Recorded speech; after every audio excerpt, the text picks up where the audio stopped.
Hello dear students, once again welcome you all to the Bishop Academy online classes. Today we understand about the business for class 11 and that name is the source of business finance and it is our fourth part. In this part we understand about the source of rising finance where we understand about the retained earning, profit और the earnings GDR, ADR and ITR.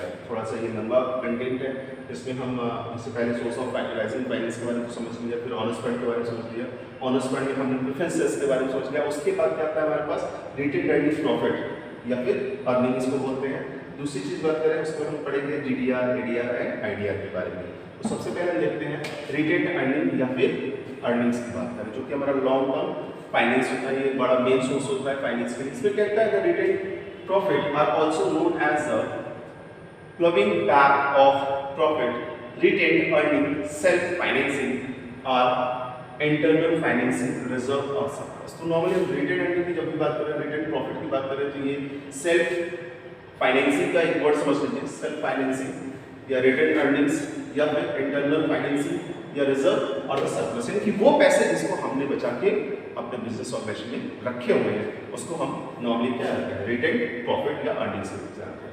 When retained earning refers to the undistributed profit after the payment of dividend and taxes, यानी dividend and taxes को payment करने के बाद वो profit जिसको हमने distribute नहीं किया है, जिसको हमने रखा हुआ है फ्यूचर रिक्वायरमेंट पे फोकस करते हुए, वो हमारे लिए क्या होता है रिटेन्ड अर्निंग्स होता है. नॉर्मली कहता है it is provided the basic expansion and the growth of the company. ये क्या करता है हमारी कंपनी को बड़ा करने में और उसको बढ़ाने में हमारी हेल्प करता है. कैसे हम पैसे रखते हैं, सेव करते हैं. क्यों सेव करते हैं? ताकि अगर फ्यूचर में कहीं कोई प्रॉब्लम आती है तो हम उस पैसे को यूटिलाइज कर सकें फ्यूचर की प्रॉब्लम को सॉल्व करने के लिए. यही काम हमारा रिटेन्ड अर्निंग करता है, ये हमारी सेविंग्स करती है. ये कहता है it is the considered as a most of important source of finance. इसको सबसे इंपॉर्टेंट सोर्स ऑफ फाइनेंस माना जाता है since it is the internally generated. This method of the financing is also known as a self financing. और इसको हम क्या करते हैं इंटरनली, यानी कि अपने खुद ही जनरेट, कंपनी के अंदर इसको जनरेट किया जाता है, कंपनी के बाहर से इसको जनरेट किया जाता है और इसको इस तरीके से देखें तो सेल्फ फाइनेंसिंग के नाम से भी जाना जाता है.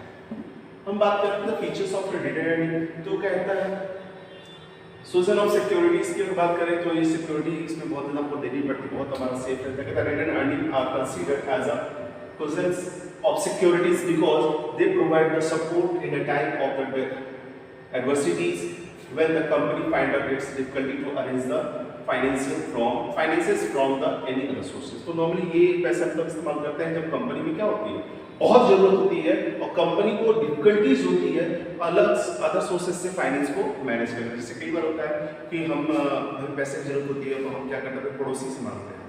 ठीक है, तो पड़ोसी के पास भी अगर प्रॉब्लम होती है, पड़ोसी नहीं दे पाता है, दूसरे पड़ोसी मांगते वो भी नहीं दे पाता है, तो फिर हमने जो बचा के रखा हुआ है, जो हमने फ्यूचर के लिए रखा हुआ है, जिसमें हम ये सोच लेते हैं फ्यूचर में कोई प्रॉब्लम आएगी तो उस पैसे को इस्तेमाल करेंगे, तो हम उस पैसे को इस्तेमाल करते हैं. ये वही पैसे हैं जिसे हम नॉर्मली क्या करते हैं रिटेन्ड अर्निंग के रूप में देखते हैं. और ये रीजन की क्या प्रोविजन ऑफ सिक्योरिटीज की बात करते हैं. फिर कहता है funds for new and innovative project.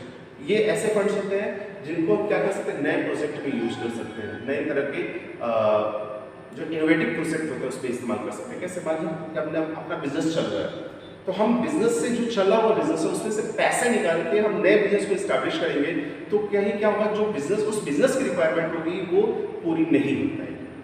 जब पूरी नहीं हो पाएगी तो हमें करना क्या होगा, तो हम दूसरे सोर्सेज को जनरेट करेंगे. तो इस वजह से क्या होता है कंपनियां कई बार क्या करती हैं नए प्रोजेक्ट के लिए अपने सेविंग्स को यूज करती है, न कि जो बिजनेस हमारा रन कर रहा है जो उसमें इन्वेस्टेड अमाउंट है, जो वर्क इन प्रोग्रेस वाला अमाउंट है उसको वो यूटिलाइज नहीं करती. यानी वो पैसे जो उस बिजनेस में लगे हुए हैं उसको वो छेड़ती नहीं है, उसको एज इट इज चले जाती है, लेकिन उस पैसे से कमाने के बाद जो रिजर्व के रूप में उसने बचा रखा होता है उस पैसे को नए प्रोजेक्ट पे नए बिजनेस के प्लॉट मतलब कहिए प्लानिंग पे इंप्लीमेंट करने का करती है. फिर कहते हैं medium and long term finance. ये जो फाइनेंस होता है हमारा मीडियम और लॉन्ग टर्म में होता है क्योंकि हमारा खुद का फाइनेंस है. कहता है retained earning is considered as a honest fund. It serve the purpose of the medium term and long term finance. ये हमारी जरूरत के हिसाब से चाहे मीडियम टर्म का हो चाहे लॉन्ग टर्म का हो, जैसा भी हम सब चाहते हैं उसके हिसाब से हम सर्विस ले सकते हैं. फिर कहता है conversion into the ownership fund. इसको हम ओनरशिप फंड्स के रूप में भी देखते हैं. कहता है surplus retained earning can be converted into the share capital by issue the bonds shares. तो इसको हम क्या कर सकते हैं शेयर कैपिटल में कन्वर्ट कर सकते हैं किसके थ्रू बॉन्ड्स या शेयर्स को इशू करने के साथ। In issues of the bond shares there is a no outflow of cash. अगर हम क्या करते हैं, शेयर इशू करते हैं, बॉन्ड इशू करते हैं, तो यहाँ पे नो आउटफ्लो ऑफ कैश, यानी पैसा हमारे पास से बाहर नहीं जाता है, हमारे पास पैसे आते हैं। Investor to are benefited by the issues of the share और फ्री ऑफ कॉस्ट। और इन्वेस्टर को बेनिफिट मिलता है कि जो शेयर उनको मिल रहा है वो फ्री ऑफ कॉस्ट हो सकता है, ठीक है। नॉर्मली क्या होता है कि बहुत कम रेट पे शेयर्स मिल जाते हैं, तो वो लोग क्या करते हैं, इसलिए पैसे लगाने का काम कर लेते हैं। हम एडवांटेज की बात करें तो कहता है मोस्ट डिपेंडेबल सोर्स होता है, क्योंकि अगर देखें तो हमारे पास खुद के अगर पैसे नहीं होते तो हम घर में ही जो व्यवस्थाएं रहती है उसके वो ज़्यादा डिपेंड रहते हैं। As an internal sources, this is more dependable than the external sources of finance. यानी कि अगर देखें तो इंटरनल सोर्सेज जो होते हैं वो ज़्यादा डिपेंडेबल होते हैं किससे, एक्सटर्नल सोर्सेज। इंटरनल सोर्सेज में तो हमने जो कमा के रखा हुआ है अपने लिए वो ज़्यादा हमारे लिए बेनिफिशियल होता है, उसके अगेंस्ट अगर देखें तो हम बाहर से लेते हैं, यानी बाहर से अगर लेते हैं तो उसकी लायबिलिटी भी जनरेट होती है, तो उसको पे करना पड़ेगा। लेकिन खुद की कमाए हुए पैसे को अगर फिर से इस्तेमाल करते हैं तो उसके लिए कोई लायबिलिटी जनरेट नहीं होती, इसलिए बहुत डिपेंडेबल होता है। External sources depend on the preference shares of investors. अगर देखें तो एक्सटर्नल सोर्सेज है, यहाँ पे जो external source depends upon the preference of investors. तो ये एक्सटर्नल सोर्सेज इन्वेस्टर्स के ऊपर डिपेंड करते हैं, साथ ही साथ मार्केट कंडीशन के ऊपर डिपेंड करता है कि आपको मार्केट से पैसे चाहिए या नहीं चाहिए। मार्केट प्राइस इंटरेस्ट हाई हो रहा है तो मार्केट से पैसे ना उठा के क्या करेगा, शेयर्स को इशू कर देगा या अपनी सेविंग्स को मेंटेन करेगा, ठीक है। नो कॉस्ट, इसके लिए हमें कोई कॉस्ट नहीं पे करनी है, तो नॉर्मली क्या कहता है, the rising of the retain earning and it is used do not involve any cost to be incurred as there are no expenses of the prospectus and advertising। तो इसके लिए हमें किसी तरीके की प्रोस्पेक्टस और एडवर्टाइजिंग के लिए कोई जरूरत नहीं पड़ती, क्योंकि शेयर इशू करेंगे तो उसके लिए हमको सब कुछ करना पड़ेगा। नो फिक्स लायबिलिटीज, के कोई फिक्स लायबिलिटी, क्योंकि ये ऑनर्स फंड होता है, ऑनर्स की मनी होती है। नो इंटरफेरेंस, इसके लिए कोई इंटरफेरेंस नहीं, अगर मान लीजिए अपने पैसे को इस्तेमाल कर लिया तो हमें कोई आगे बोलेगा नहीं कि अपना पैसा, हमारा पैसा वापस कर दीजिए। कहता है with the retain earning there is no increasing in the number of the share holders. इसमें क्या है, नंबर ऑफ शेयर होल्डर्स भी इंक्रीज नहीं होंगे, ठीक है। Retain earning involve no risk in dilution of control, और ये डायल्यूशन ऑफ कंट्रोल में भी कोई इस तरीके की रिस्क नहीं होती, क्योंकि हमारा पैसा होता है। नो सिक्योरिटीज के लिए किसी तरीके के एसेट्स को गिरवी रखने की जरूरत नहीं होती, ठीक। कहता है गुडविल, और इससे क्या होता है, कहता है गुडविल बढ़ता है। कैसे बढ़ता है, कहता है retain earning at the financial strength and improve the credibility of the company. ये रिटेन अर्निंग हमारे पास रिसोर्सेज हैं, हमारे अपने रिसोर्सेज, तो उससे क्या होता है, फाइनेंशियल स्ट्रेंथ की बात होती है कि हमारा फाइनेंशियल सिचुएशन अच्छा है, और इसके साथ हमारी क्रेडिबिलिटी भी बढ़ती है। और ये भी कहता है with the large reserves companies can easily meet to all type the unforeseen contingencies and any other crisis. तो नॉर्मली कहता है कि हमारे पास अगर ज्यादा क्या हो, रिटेन अर्निंग हो, यानी हमारे पास सेविंग्स ज्यादा हो, तो कंपनी क्या कर सकती है, अनफोर्सीन, यानी कि ऐसे प्रॉब्लम से भी निपट सकती है जिसके बारे में उसको पता नहीं था कि वो अचानक से कहां से कब आ जाएगी, यानी कि अचानक से आने वाले प्रॉब्लम से भी इसके थ्रू से निपटा जा सकता है। अब हम बात करेंगे डिमेरिट्स की। तो थोड़ा सा ये होता है कि हमारे पास जब पैसे होते हैं तो हम केयरलेस हो जाते हैं, कि मतलब पैसे हैं इससे काम चलेंगे। जब भी कोई होता है कुछ काम करना तो बस वही नजर आता है कि भाई हमारे पास सेविंग्स हम काम करेंगे। कहता है the retain earning is available easy to at no cost. Retain earning क्या आसानी से अवेलेबल होता है और इसके लिए कोई कॉस्ट देने की जरूरत नहीं पड़ती, क्योंकि the management of the company may not always use the retain earning in the best interest of the share holders. कई बार क्या होता है, ज्यादातर कंपनियों के जो ऑनर होते हैं वो रिटेन अर्निंग को यूज करते हैं उस इंटरेस्ट के पेड करने के लिए जो शेयर होल्डर्स को देने होते हैं। साथ ही साथ it may misuse them by the investing the unforeseen, unprofitable or the undesirable investment proposals। तो नॉर्मली क्या होता है कि कई बार हम जिस ऐसे प्रपोजल पे भी पैसे खर्च करने का काम करते हैं जिनका कोई मतलब नहीं होता, जिनको हमें जरूरत नहीं होती, अननेसेसरी एक्सपेंसेस हो जाते हैं। फिर कहता है dissatisfaction among the share holders. इससे क्या होता है, जो हमारा शेयर होल्डर्स होता है उसके अंदर डिससैटिस्फैक्शन होता है। अब क्या होता है, हमारी शेयर कंपनी काम कर रही है और कंपनी को पैसे नहीं मिल रहे, तो अपने शेयर होल्डर्स को या रिटेन अर्निंग्स को वो इस्तेमाल कर लेती है। तो चलिए ठीक है, वो कंपनी ने क्या किया, अपनी जरूरत के हिसाब से काम कर लिया और कंपनी को लॉस होने से बचा लिया, क्योंकि वो नए शेयर होल्डर्स जनरेट नहीं होंगे।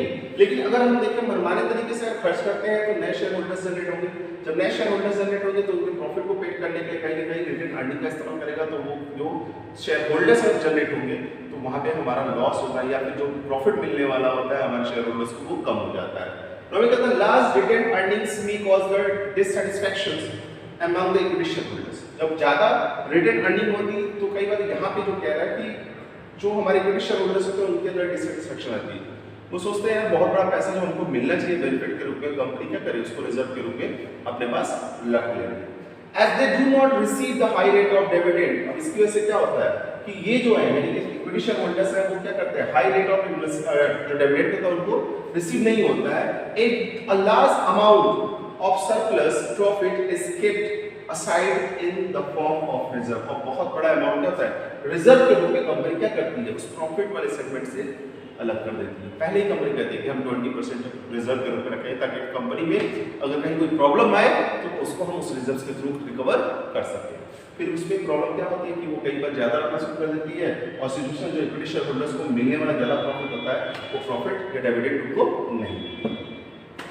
ओवर कैपिटलाइजेशन होती है यानी कि हमारी अपनी जरूरत के हिसाब से देखें तो कई बार बहुत ज़्यादा कैपिटलाइजेशन करने का काम करते हैं। The large amount of retain earning result in the issue of the bonds shares to equity share holders. अब जब ज़्यादा हमको रिटेन अर्निंग चाहिए तो कई बार क्या करते हैं इशू करने का काम करते हैं बॉन्ड्स एंड शेयर्स को टू इक्विटी शेयर होल्डर्स को।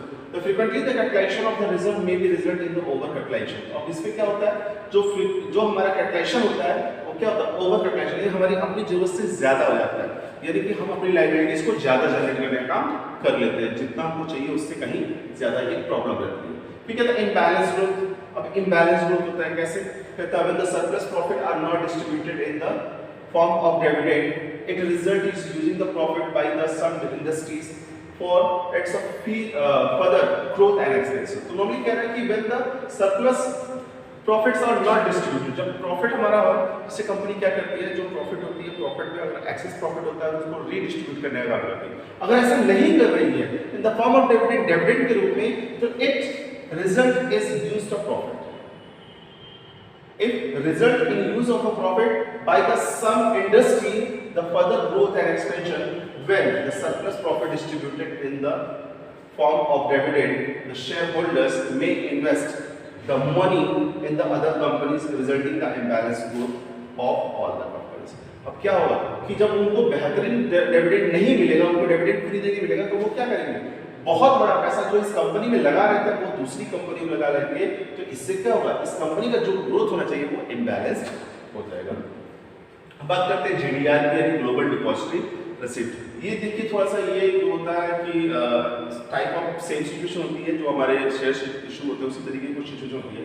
कहता है global depository receipt are issued against the issue of equity shares and the global market.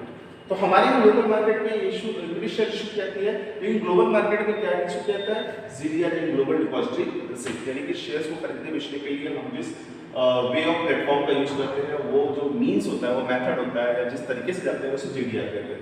ठीक है, there is indirect equity offering. यहाँ पे क्या होता है जो इक्विटी शेयर्स के जैसे मान लीजिए मैं हूँ इंडिया में और मुझे क्या करना है अमेरिका में कुछ शेयर खरीदने हैं तो अमेरिका को छोड़ दे मानिए हमको रशिया में खरीदते हैं तो हम जीडीआर का इस्तेमाल कर सकते हैं, यानी ग्लोबल डिपॉजिटरी रिसिप्ट का इस्तेमाल करके हम इनडायरेक्टली इक्विटी शेयर्स ऑफर करते हैं। कंपनी क्या करती है जीडीआर को ओपन करके दुनिया से पैसे इन्वेस्टमेंट के रूप में कमाना चाहती है या फिर कलेक्ट करना चाहती है। फिर कहता था equity share issued the against the GDR are held by an international bank are called deposit. तो नॉर्मली क्या करता है कि ये जीडीआर का इशू करती है तो ये जीडीआर किसके पास होता है कि इंटरनेशनल बैंक के पास होता है जिसे डिपॉजिटरी कहते हैं। फिर क्या कहता है company issue the dividend notice report etcetera.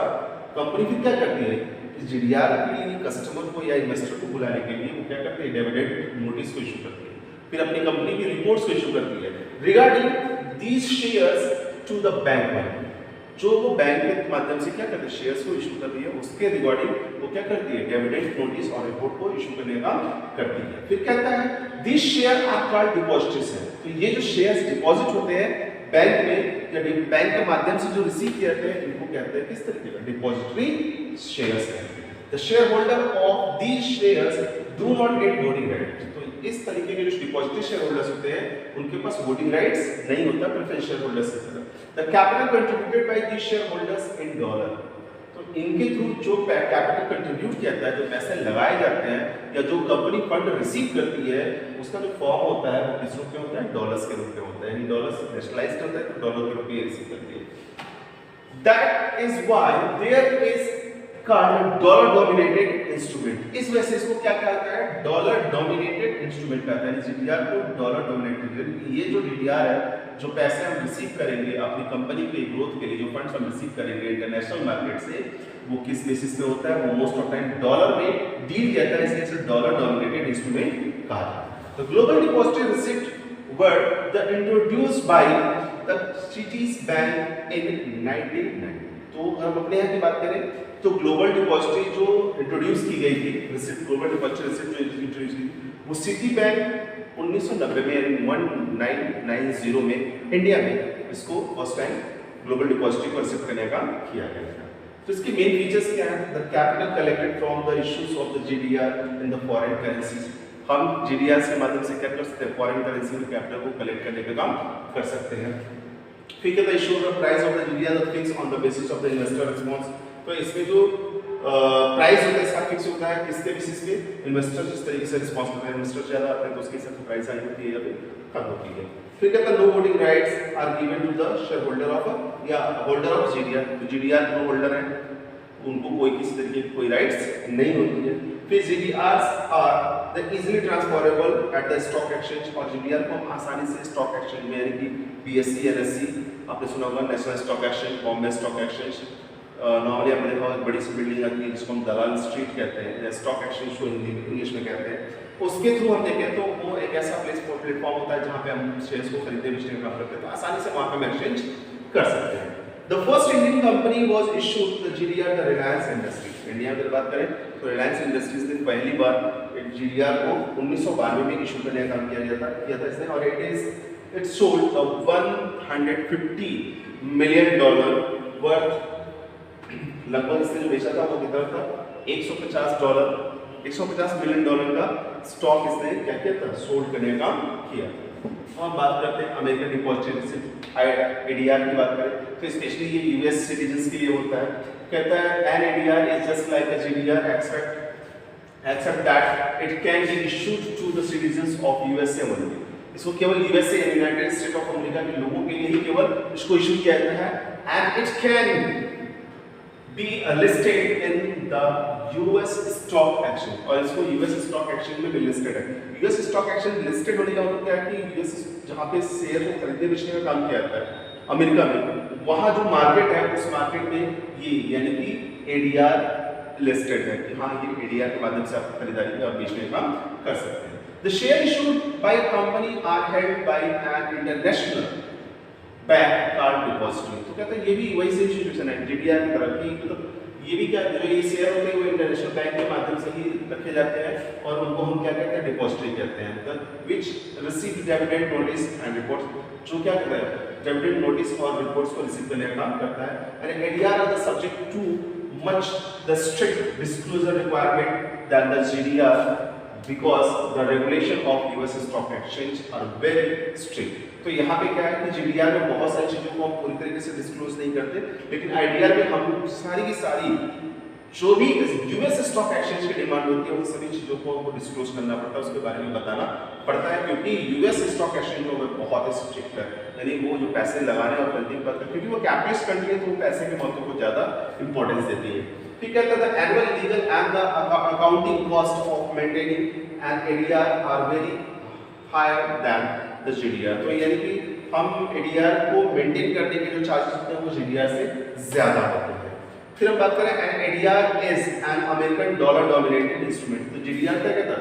Dollar dominated instrument था, तो एडीआर क्या होता है? अमेरिकन ऐड हो गया है। तो अमेरिकन डॉलर डोमिनेटेड इंस्ट्रूमेंट था, यानी कि इसमें भी जो काम होता है वो अमेरिकन डॉलर्स के माध्यम से ही होते हैं। Any American bank functioning as a depository can issue the ADR. तो कोई भी अमेरिकन बैंक का जो फंक्शनिंग करती है, काम करती है डिपॉजिटरी के रूप में, वो आईडीआर को इशू कर सकती है। अब हम बात करते हैं आईडीआर, तो ये इंडियन मार्केट के लिए स्पेशली है। तो कहता है IDR an IDR is also like a GDR except that it is issue the citizen of India. तो ये इंडियन सिटीजन्स के लिए इशू कहता है। कोई कंपनी बाहरी कंपनी के अपनी आइडिया इशू करती है तो इंडियन सिटीजन्स उसमें जाकर क्या कर सकते हैं, इन्वेस्टमेंट कर सकते हैं। फिर कहता है through the idea the foreign companies raise the funds from Indian market. यहाँ पे क्या होता है कि फॉरेन कंपनी के इंडियन मार्केट से फंड्स को रेज करने का करते हैं। Foreign companies ideas will deposit shares to the Indian depository. और वो जो फॉरेन कंपनी थी वो शेयर्स का जो सिचुएशन होता है वो इंडियन डिपॉजिटरी सिचुएशन में डिपॉजिट करते हैं, इंडियन डिपॉजिटरी को मेंटेन करते हैं। The depository issues receipt to the investor in Indian against the share. तो डिपॉजिटरी क्या करते हैं, इसको इशू करने का करते हैं रिसिप्ट को इंडियन इन्वेस्टर्स के लिए अगेंस्ट द शेयर, यानी अगेंस्ट शेयर्स के अगेंस्ट। इसमें कहता है the Standard Chartered Bank was the first global companies to file for an issue of idea. तो जो इंडियन स्टैंडर्ड चार्टर्ड बैंक है उसने पहली बार आइडिया को इशू करने का काम किया था इंडियन पीपल के लिए। अब हम बात करते हैं eligibilities of the companies to issue the idea. तो कंपनी के लिए क्या क्या होना चाहिए, कंपनी के पास क्या होना चाहिए आइडिया को इशू करने के लिए। कहता है the issuing companies must be listed in its home country and is not prohibited to issue the securities again by any regulatory authority। तो नॉर्मली क्या होता है, किसी तरीके का झूठ ना बोल के, किसी तरीके का दिखावा ना हो इसमें। और ये जो इशू करने वाली कंपनी हो वो अपनी यहाँ अपनी कंट्री में क्या हो, लिस्टेड हो, यानी कि उसके जो स्टॉक एक्सचेंज है उसमें उसका नाम होना चाहिए। फिर कहता है it has net intangible assets of the list 3 crores in 3 years continuously। तो कहता है एक टेंजिबल एसेट्स होना चाहिए इसका, और लगभग 3 करोड़ पिछले 3 सालों में कंटिन्यूअसली ये क्या करना चाहिए, टर्नओवर के बेस को मेंटेन करता हो। It's must have a net worth of ₹1 crore each preceding 3 years। तो कहता है कि इसका जो वर्थ रेट होना चाहिए, जो प्राइसिंग होना चाहिए वो लगभग 1 करोड़ के ऊपर हर 30 साल में 3 साल में। फिर कहता है रिजर्वेशन और इन आइडिया इश्यूज की बात करें तो कहता है at least 50% of the issues is to be allocated to the qualified instruments international buyers। तो नॉर्मली क्या 50% जो लोग ऐसे होते हैं जो शेयर्स को खरीदने बेचने के बारे में जानकारी रखते हैं, शेयर्स की कंडीशन के बारे में जानकारी रखते हैं, जिसे क्वालिफाइड इंटरनेशनल बायर्स कर सकते हैं, उनके लिए होता है। 30% of the issues to the retail individual investor, जो छोटे मोटे जो रोज खरीदने बेचने का काम करते हैं ऐसे लोगों के लिए होता है। एंड कहता है जब balance 20% is issue the non international investor and the employees. और बाकी 20% जो होता है वो नॉन इंटरनेशनल इन्वेस्टर्स होते हैं या फिर एम्प्लॉयज होते हैं, उनको इशू किया जाता है। यहाँ एक केस है, केस स्टडीज कहता है Ayushman Anshuman has been successfully running the financial consultancies firm for past 5 years. His company has become the popular and enjoying the good reputation। तो यहाँ पे जो अंशुमान है वो फाइनेंशियल कंसल्टेंसीज के थ्रू कंसल्टेंसीज का काम कर रहे हैं पिछले 5 साल में, और बहुत अच्छा काम कर रहे हैं, और उनकी कंपनी बहुत पॉपुलर हो गई and enjoy the good reputation, और अच्छे कंडीशन भी है। तो कहता है it has sufficient reserves of a profit accumulated for the last 5 years। तो पिछले 5 सालों से अच्छा खासा इन्होंने क्या किया है, प्रॉफिट्स को बना रखा है। टोटल प्रॉफिट जो होता है पिछले 5 साल में वो अच्छा रिजर्व है इनके पास, अच्छा है। तो कहता है he plans now to start the branches in Bangalore and Mumbai also. अब ये सोच रहे हैं कि इनके पास बैंगलोर और मुंबई में भी क्या हो, ब्रांचेज हो। तो for expending the business do not want to any additional liability. अब कह रहा है कि बिजनेस को एक्सपेंड करने के लिए क्या चाहते हैं कि कोई एडिशनल लायबिलिटीज किसी के साथ, मतलब किसी को वो पे ना करना हो, ऐसी लायबिलिटीज को नहीं चाहते कि ये ऐसा हो। फिर कहते हैं in the above text 2 suggestion देना है। पहला कह रहा है कि suggest the source of financial suitable to the Anshuman for expenses. तो हमारा हमको लगता है कि उसका जो रिजर्व्स होगा यानी कि रिटर्न अर्निंग्स की, क्योंकि ये पैसे उसने बचा कर रखे हैं तो इसकी वजह से क्या होगा, उसकी कोई लायबिलिटी जनरेट नहीं होगी। Give any 2 merits and demerits. तो मेरिट्स एंड डिमेरिट्स के बारे में आपको पता है इसका क्या फायदा होता है और क्या नुकसान होता है। So dear students, in this video that's all. If you have any doubt or the query, you should be consulted through the Google Classroom. Thank you.